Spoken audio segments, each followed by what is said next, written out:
እኛ ጊዜ ወደ ፍቅር ከሰጋ ይመለስም ያዙ አስኩናለሁ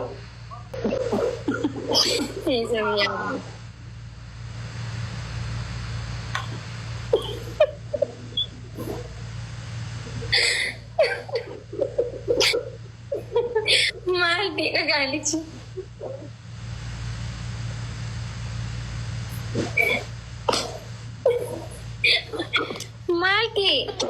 ማልዲ ቆይ ሲወሊ ዶሉ ባርባለኔን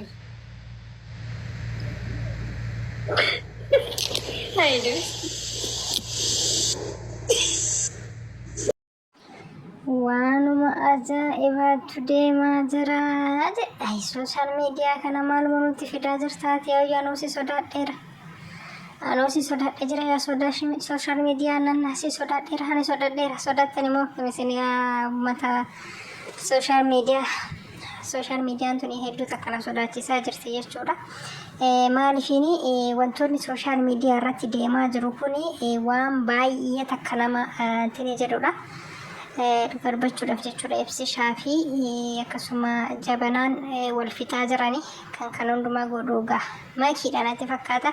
Mee kana keessatti eenyutu nagarii qaba kan jedhu walumarratti ilaalla. Mee jabanaan maal akka jirtu waliin dhaggeeffatu. ፊት የተቆረጠው ሲሚ ሊስልሚ ነገ አለህ ጅግና መታዝ አለበት። እዚህ ሁሉ ፈቀቅ ሚብል አይጠቅምሽም። ልመን በይ እኔ በወጣው አረ ካንተ ጋር ተቀምጥ አልኩ። እንዴት ቪዲዮ ስንት ቪዲዮ ተቆረጠ? ዓለም ሙሉ ቪዲዮ ተቆረጠ። አንዱ እንስሳ፣ አንዱ ፍየል፣ አንዱ ቤት፣ አንዱ ምናምን። አዎ እንደዚህ ነው ጀግና ማለት እንደዚህ ነው። ከህሳ አንተ እንዳይወድሽ አንድ ሰው የሚያውቀው የለም። አንድ ማውራት ያርግ ኤብሳን ባውሮ ነው እንጂ ራይብሳን ጋር እርግ አዘረ ዲምታይ ነማ Egaa kabajamtoota hordoftoota koo akkuma jechaa jiru jechuudha. Idris Jabanaanii erga nani gaafa sifaana bahee yookiin immoo guyyaa waliin bahnee sanarraatii jalqabee viidiyoo hedduutu muramee raawwatee gallakkifamaa jira. Kanaafiyyuu ibsaanii akka fedhe haa ta'u jechaadha. Ibsaatti lolaa jira jechuudha. Ichi ala hinde haygarmaha hinde manna abbaate. እኔ የገረመኝ ማለት ነው ጋር በችረፍ አናማንቲና አጃኢብ የሚልከ ወይ ሳይ ምስኪና ጋር ዋጋይ ወይ አናማንቲና አጃኢብ ተቆጀቹዳ bakka kanatti makiin balleessa qabdi balleessa guddaa jechuudha. Maaliifini wayiniin way ibsaa umirachi jedheen argitanittani yookiin ana filadhu yookiin ibsaa filadhu jedheen garuu iddoo sanatti makiin ibsaa filatuu qabdi turte. Lamin mucaan kanaan isuma dhugaa wal jaallatu natti fakkaata yeroo ni ilaalu jechuudha. Ishiin illee baay'ee jaallattiin inni illee baay'ee jaallatan jechuudha dhugaa dubbachuudhaaf. Ijoolleen kun jaalalli isaanii isa har'aa miti jechuudha. Ani ijoollee kana baree walumaan isaan arge akka san wal jaalatiin niin beeka jechuudha. Garuu jidduudhumaan makiinis ibsaanis achiin toorarraa hin bade ibsaanis makiinis immoo haasasaa dhaabdinatti fakkaata. Achumaan jidduu keessan immoo oduma kun ta'ee jiru raacheen dhufee gaafa raacheen dhufu raachuu faana taphachuu jalqabde jechuudha. Dur ammoo osoo hin taane naannoo waggaa 2-3 dura jechuudha. እና ibsaan illee amma aariitii bahee dhugaa rabbii baay'ee takka nama aarsa.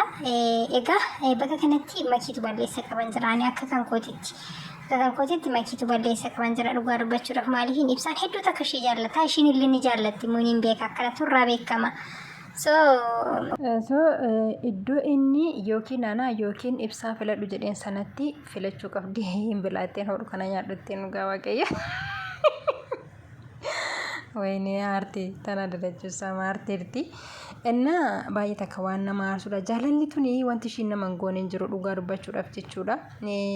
Nama faana walitti namanatti kanuma ilaali namuma jaalala akka takkaa qabdu hiriyaadha walitti si buusti hiriyaa jaallattuun hedduudha jechuudha. Jaalalli waa baay'ee keessa nama galchiti.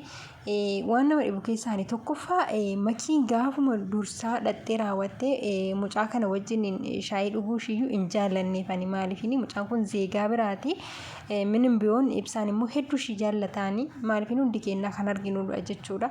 So kun hundinuu ta'ee mooyyuu inni sunis darbee ibsaan iyyuu immoo bawaan kana ittiin qabamne dhiifama isheen gaafatteenna dhiifama ishee taqabbaleefii jira. ummanni iyyuu gizee irratti duulee raawwatee isheedhaan loluu ishee irra dhufee raawwatee lolaa ture jechuudha. Ibsaan dhugaa dubbachuudhaaf baay'ee takka ishee irra dhufee lolaa ture. Garuu immoo ergasii ammayyuu har'a kanarraa kan ammayyuu yommuu ibsaan niitoorkiin isaa jalaa cufamee hin bahee irraa baananii akka carraa ta'e immoo ishiin isa kana arginaa dhattee isa bira seente jechuudha.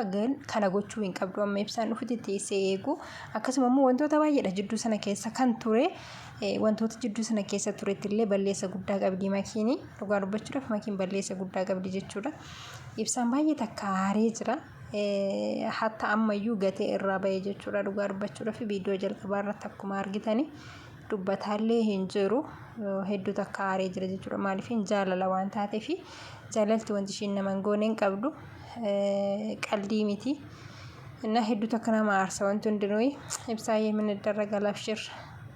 Cakkanii obboleessa koo cakkanii. Dubartiin koo seeti koo cakkaanya naati Egzaabeerina. Dubartiin baay'ee cakkanidha. Achi gaafa cakkantee jettee garaa namaaf hin laaftu. Lamin